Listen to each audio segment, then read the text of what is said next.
Olá, muito boa noite para você. Seja bem-vindo ao Rede TV News. Muito boa noite. O número de mortos em consequência das chuvas fortes que caíram no estado de São Paulo chega a 24. 8 cidades sofreram com inundações e muita destruição. Em Franco da Rocha, os bombeiros seguem no resgate. Um trabalho cuidadoso. E é preciso que seja assim, porque embaixo da lama ainda existem pessoas desaparecidas. Em Várzea Paulista, uma família morreu ao ter a casa atingida. O barranco cedeu e invadiu o quarto onde o casal dormia com as crianças na mesma cama. Aqui no Brasil, uma história com final feliz. Depois de 45 dias, Pandora está de volta aos braços do dono.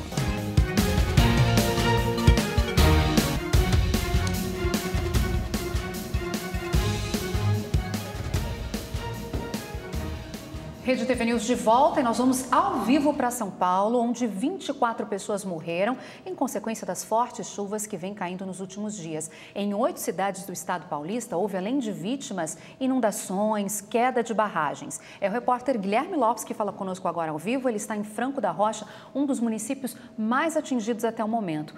Boa noite, Guilherme. Quais são as notícias, a sua atualização a respeito das buscas, que devem seguir ainda, ao longo da madrugada? Olá, Milena, boa noite a você, boa noite a todos. Pois é, o Corpo de Bombeiros continua trabalhando com a ajuda de voluntários aqui em Franco da Rocha para tentar localizar cerca de 10 pessoas que ainda estão desaparecidas. Só que a cobertura completa dessa tragédia provocada pela chuva aqui no estado de São Paulo, a gente vai ver ainda nesta edição do Rede TV News. A Polícia Federal concluiu que o presidente Jair Bolsonaro não cometeu crime de prevaricação no caso da negociação para a compra da vacina indiana Covaxin. A prevaricação é quando um servidor público deixa de agir ou atrasa alguma ação para satisfazer seus interesses pessoais. A investigação da PF teve como base o depoimento do deputado federal Luiz Miranda na CPI da pandemia no Senado. Miranda disse que comunicou ao presidente denúncias de irregularidades nas negociações para a compra da Covaxin. No relatório encaminhado à ministra Rosa Weber, relatora do caso no Supremo Tribunal Federal, a PF afirma que não é dever do presidente reportar irregularidades a autoridades e que, por isso, não há crime. O presidente Jair Bolsonaro esteve em São João da Barra, no Rio de Janeiro, junto com o ministro da Infraestrutura e pré-candidato ao governo de São Paulo, Tarcísio de Freitas.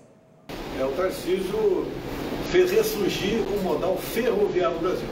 Agora, em março, abril, você tem uma viagem com o Tarcísio, 4 dias de trem na ferrovia Norte-Sul. São 4.100 quilômetros que serão concluídos agora no meados desse ano. E nós queremos, com essa viagem, mostrar para o Brasil todo esse grande investimento da iniciativa privada, mas com a colaboração do governo federal, nesse ressurgimento. Não é apenas isso, é ferrovia Centro-Oeste, é a Centro-Oeste, é a FIOL, Oeste-Leste, é a Transnordestina, entre outros. E também, ele pode dizer melhor do que eu, os contratos assinados com a iniciativa privada. O partido Avante lançou no Recife a pré-candidatura do deputado federal André Janones à presidência da República. Janones tem 37 anos e é mineiro da cidade de Ituiutaba. Em 2018, ele foi o terceiro deputado federal mais votado de Minas Gerais.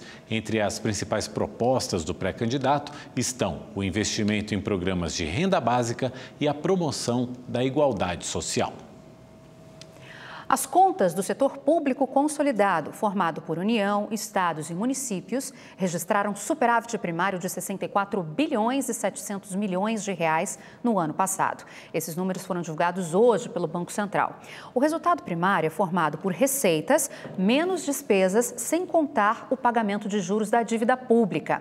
Este foi o primeiro saldo positivo desde 2013 e foi conquistado principalmente pelos números dos estados e municípios. Em 2020, as contas tiveram déficit de 703 bilhões de reais.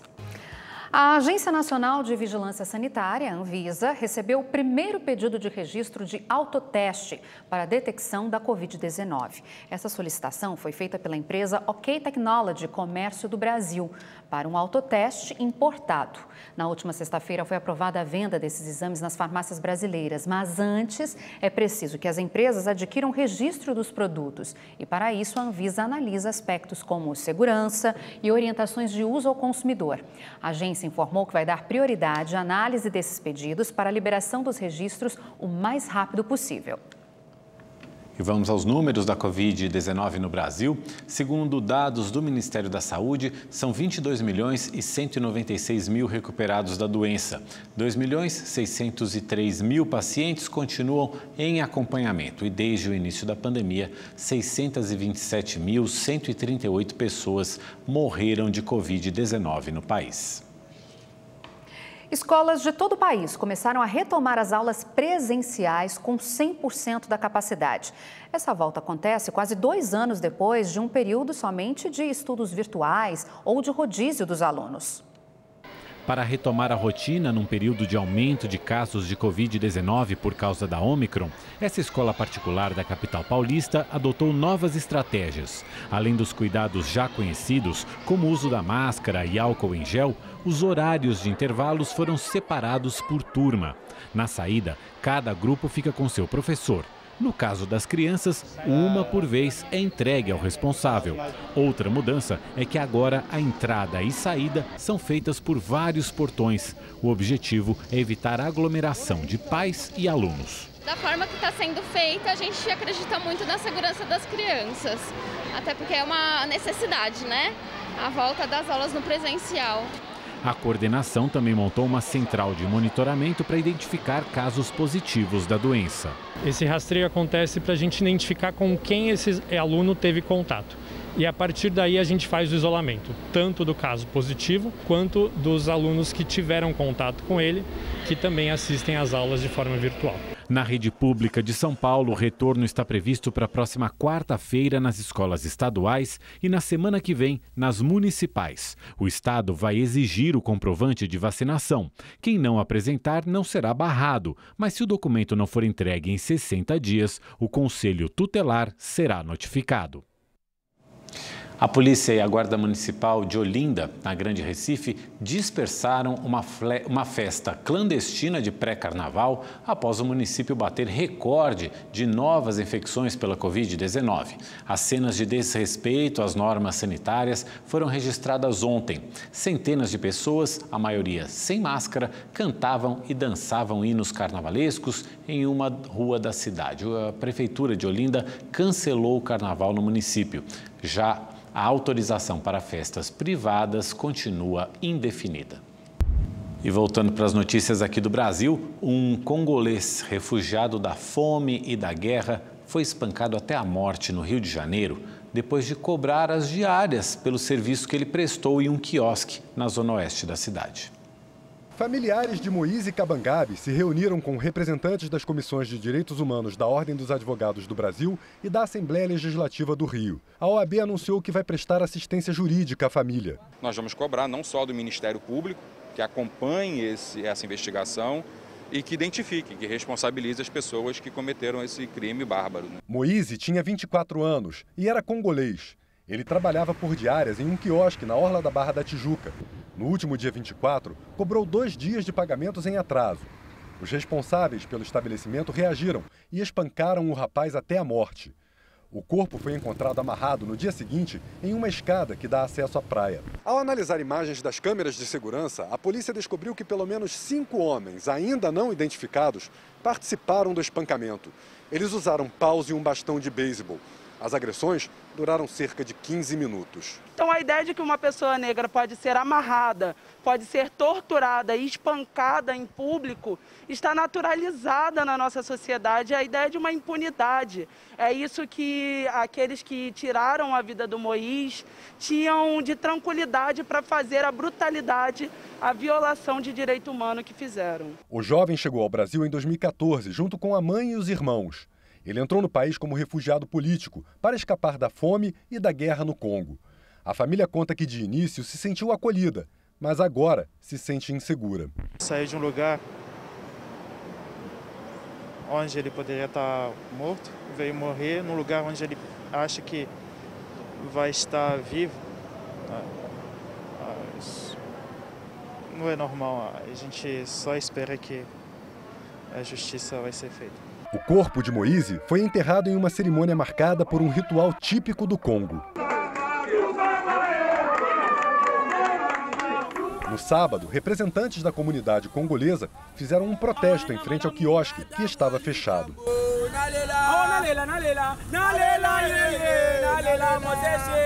O rapaz estava sendo agredido, umas 10 e pouco da noite ali, 9 e pouco, 10 da noite, sendo agredido e ninguém veio acudir.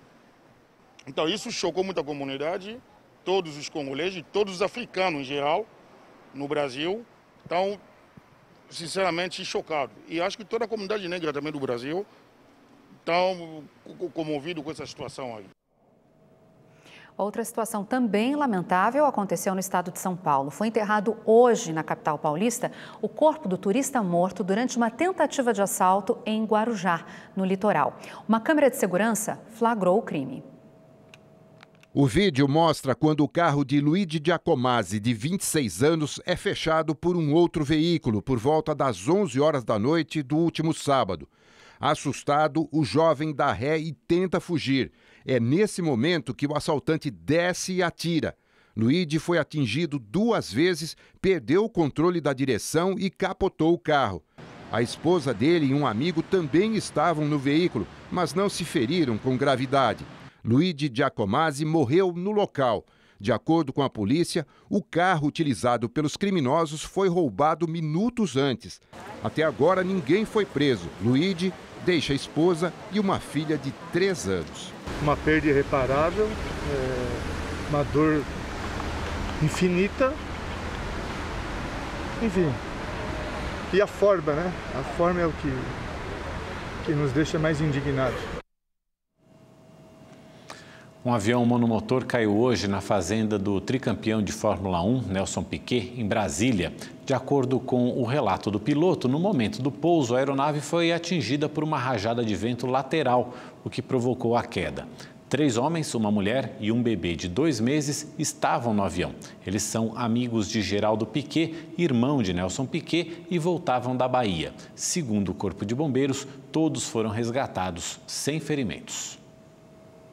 Nós vamos agora voltar a falar sobre as chuvas que continuam caindo no estado de São Paulo e causando alagamentos e também mortes. O repórter Guilherme Lopes continua em Franco da Rocha e agora traz mais informações para a gente. Pois não, Guilherme, quais são as atualizações? Olá, Milena, boa noite novamente para você, boa noite a todos. O Corpo de Bombeiros continua trabalhando no Parque Paulista, que fica aqui em Franco da Rocha, bem na divisa com a cidade de Francisco Morato. Lá, de acordo com os bombeiros, ainda tem 10 pessoas que estão desaparecidas. Há pouco, no começo da noite, os bombeiros tiveram que interromper o trabalho por causa da chuva e também da troca de turnos. Há muitos voluntários que estão ajudando os bombeiros nesse trabalho difícil. Eles passaram o dia inteiro tentando retirar os escombros, a lama, tudo que veio morro abaixo após esse deslizamento. Até o momento, 8 mortes foram confirmadas no Parque Paulista.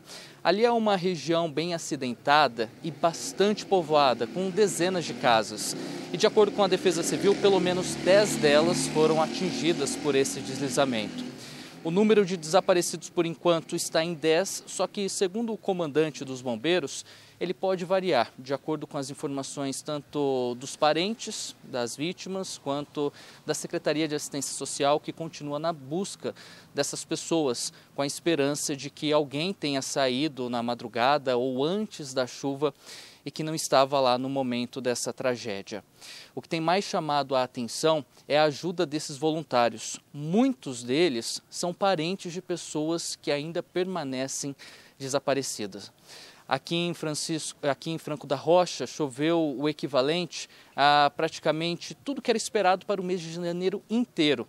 E isso acabou causando esse deslizamento. A terra ficou muito úmida, tudo veio abaixo, atingindo essas casas.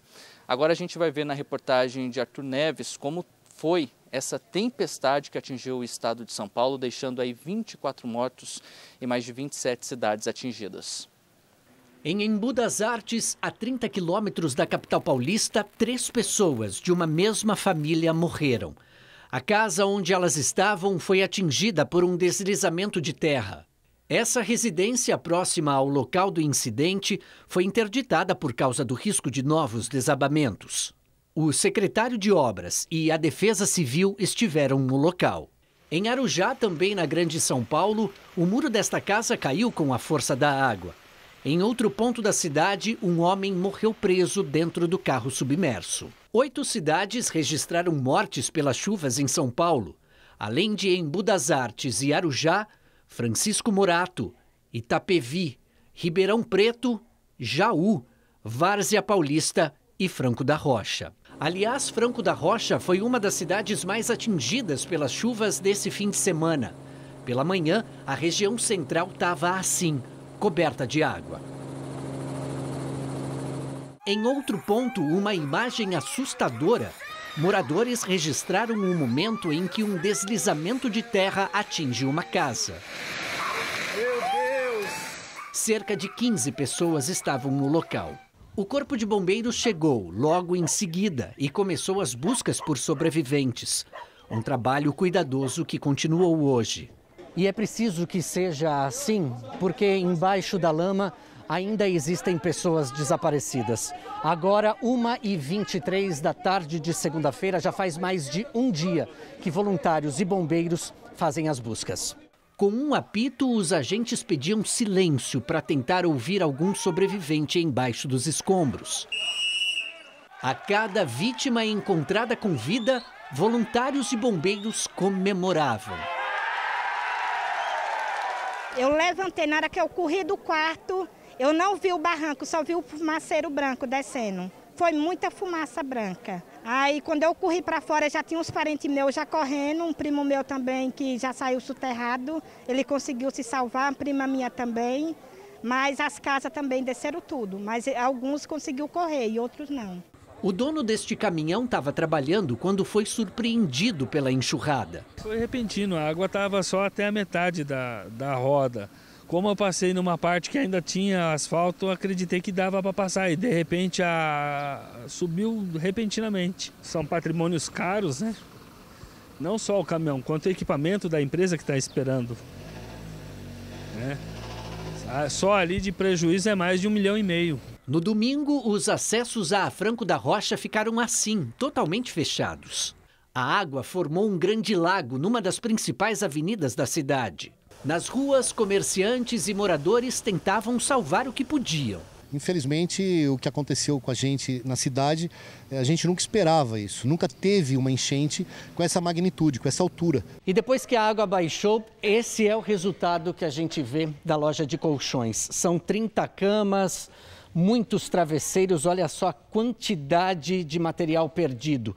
Para vocês terem uma ideia, gente, eu tenho 1,64 m de altura. A água veio até aqui. Olha só que situação. Você pode ver a situação que está aí, ó. Aí a gente vai ver se a fábrica vai ajudar a gente, porque, ó, para pagar isso aí é só por Deus, viu? Aí o meu serviço tá em jogo. Se a fábrica não ajudar a gente vai fechar as portas. Pois é, olha, andar por aqui, gente, é muito complicado, a quantidade de lama.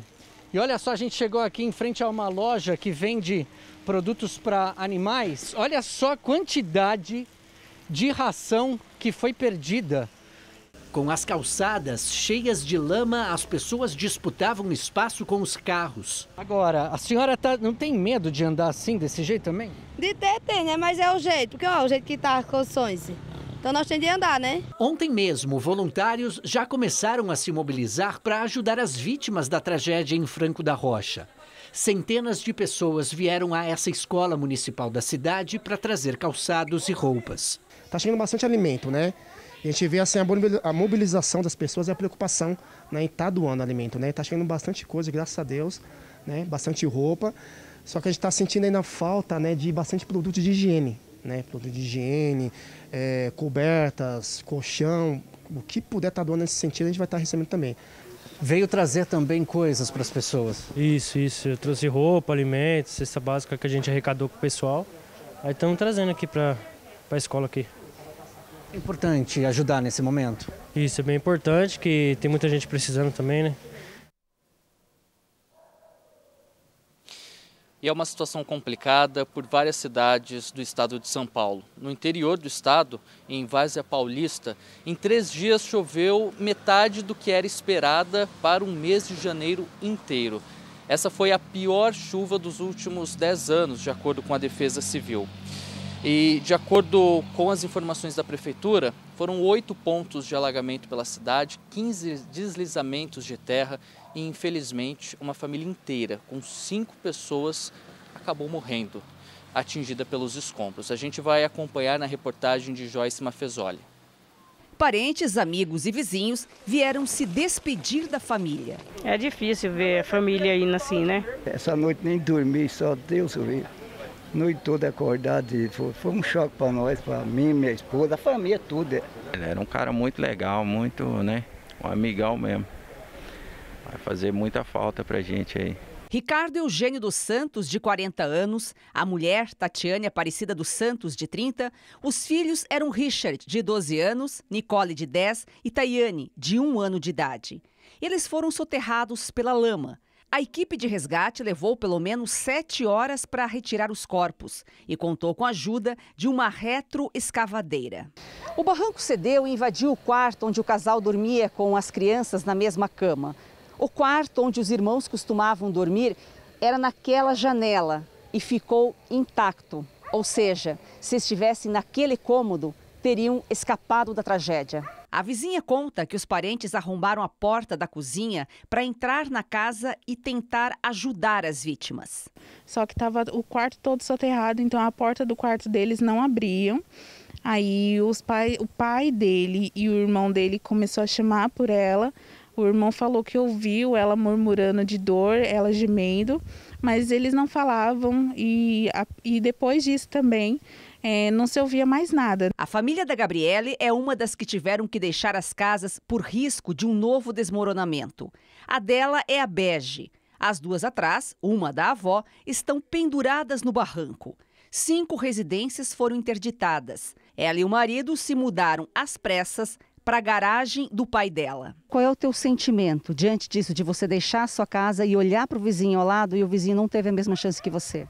É triste, porque a gente luta para ter a casa da gente, a gente luta para ter as coisas da gente, mas a gente agradece muito a Deus por Deus ter nos livrado e a gente ter vida para conseguir reconstruir tudo de novo. Ontem à tarde, o governador do estado de São Paulo, João Dória, sobrevoou as áreas mais atingidas aqui na região metropolitana de São Paulo. O estado liberou cerca de 15 milhões de reais para 10 municípios. O que mais vai receber inicialmente parte dessa verba é Franco da Rocha. O secretário de Segurança Pública do estado esteve hoje aqui no município e ele destacou a importância dos voluntários que têm auxiliado os bombeiros nesse trabalho de resgate, como a gente já destacou. Muitos desses voluntários são parentes de pessoas que permanecem desaparecidas. Vamos conferir o que ele disse. Eu vi ali uma casa que está um pouco inclinada, ela é acompanhada inclusive. Esse é um dos aspectos que os observadores do incidente fazem, eles observam aqueles pontos com geólogos, para exatamente saber se qualquer movimento naquilo é dado sinal de alerta. Cabe-se destacar aqui o papel da polícia, das polícias todas, mas também o notável trabalho dos voluntários. Hoje o Planalto confirmou que na quarta-feira o presidente da República, Jair Bolsonaro, visitará essas cidades que foram atingidas aqui na região metropolitana de São Paulo. Ele deverá estar acompanhado do ministro da Cidadania, João Roma. Bolsonaro anunciou essa visita hoje durante o evento. Ele deve passar aqui por Franco da Rocha para olhar essas áreas que foram atingidas, principalmente ali no Parque Paulista, na divisa com a cidade de Francisco Morato, e passar por outros municípios aqui da região metropolitana também. A expectativa é que o Ministério do Desenvolvimento e da Infraestrutura anuncie verbas para ajudar esses municípios na recuperação desses pontos que foram atingidos por esse temporal que atingiu todo o estado de São Paulo. Eu volto com vocês. Obrigado, Guilherme. E o vice-presidente Hamilton Mourão disse que o governo federal está pronto para ajudar os municípios atingidos pelas chuvas em São Paulo. Para receber recursos federais, as prefeituras precisam declarar situação de emergência ou estado de calamidade. O governo federal, uma vez que ele seja acionado, o governo sempre vai auxiliar, né? Como fez lá com a Bahia. Eu mesmo assinei 2 medidas provisórias, totalizando quase R$1 bilhão para o auxílio às vítimas aí da enchente e também para a recuperação das rodovias. E será que as chuvas continuam a cair? O que será que está ocasionando tanta água? Vamos conferir essas informações agora com o Igor Silveira na previsão do tempo.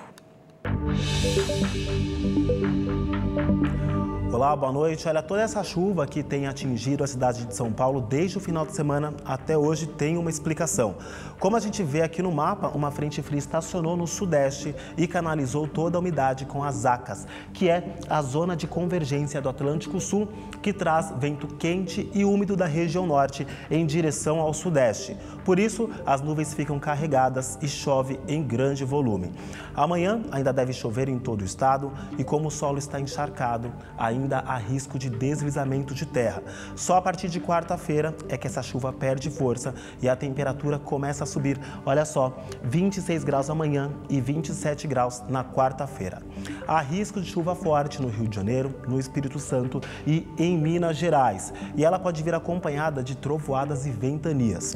Já no Nordeste, dia quente e ensolarado, desde Fortaleza até Sergipe. Na Bahia, o sol aparece, o tempo fica abafado e tem uma chuva fraca e isolada. Agora no sul, ainda chove no litoral do Paraná e de Santa Catarina. No Rio Grande do Sul, o dia fica nublado e abafado. No centro-oeste, céu carregado e com chuva a qualquer hora do dia. Em Cuiabá, a máxima não passa dos 28 graus.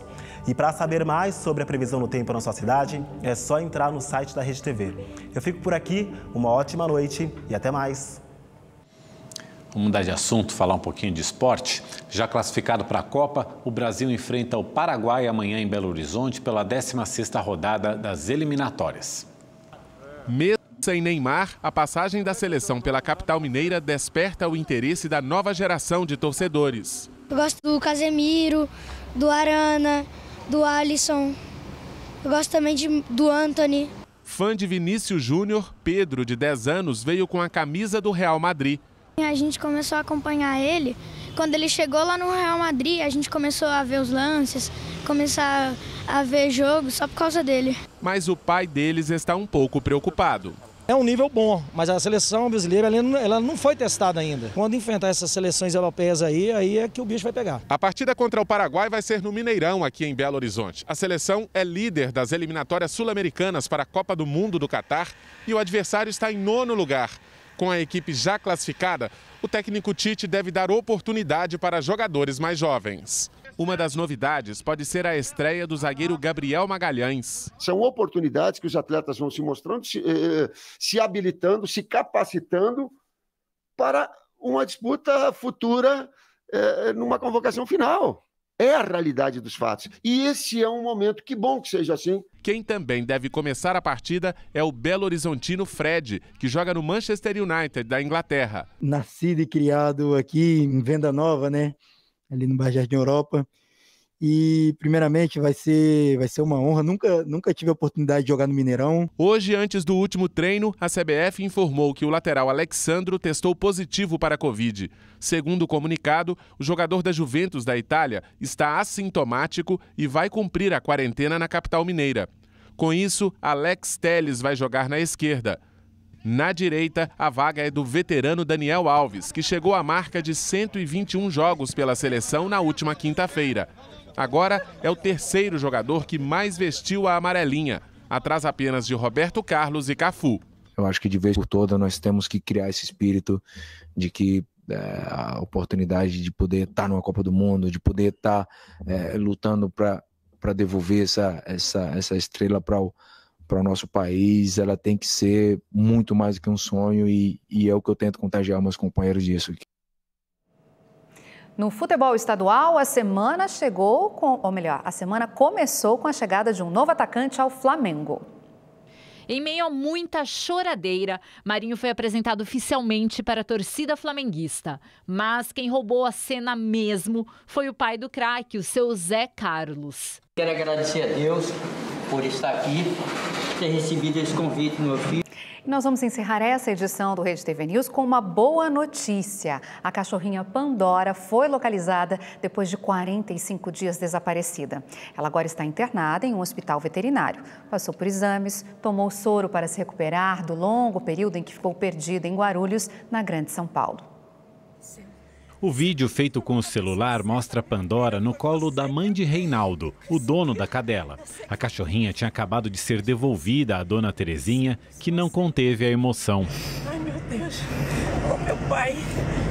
Tu tá vendo, filha? Tô vendo, vovó. Nesta outra gravação, Pandora já aparece em casa, recebendo o carinho de Reinaldo. Muita gente postou mensagens nas redes sociais comemorando o reaparecimento da vira-lata. Depois de receber muito carinho, ela foi levada ao hospital veterinário. Estava cansada, com 8 quilos a menos. Pandora deve receber alta amanhã. A cachorrinha desapareceu no dia 15 de dezembro durante a conexão de um voo do Recife para Navegantes, em Santa Catarina. A Gol Linhas Aéreas, responsável pelo transporte, disse que ela escapou depois de destruir a caixa em que era levada. Câmeras do terminal de carga do Aeroporto Internacional de São Paulo registraram o animal circulando livremente pelo local. Desde então, uma força-tarefa foi montada para encontrar Pandora, que ficou 45 dias desaparecida. A boa notícia veio ontem de manhã, quando um funcionário terceirizado da Gru Airport localizou a cachorra perto do Terminal 3 do aeroporto. Falou que a gente ia encontrar ela e não... Obrigada por ter ligado no meu telefone. Que bonitinha a Pandora. Final feliz. E o Rede TV News de hoje fica por aqui. Obrigado pela companhia. Boa noite e até amanhã. Boa noite, uma excelente semana para você. Até amanhã.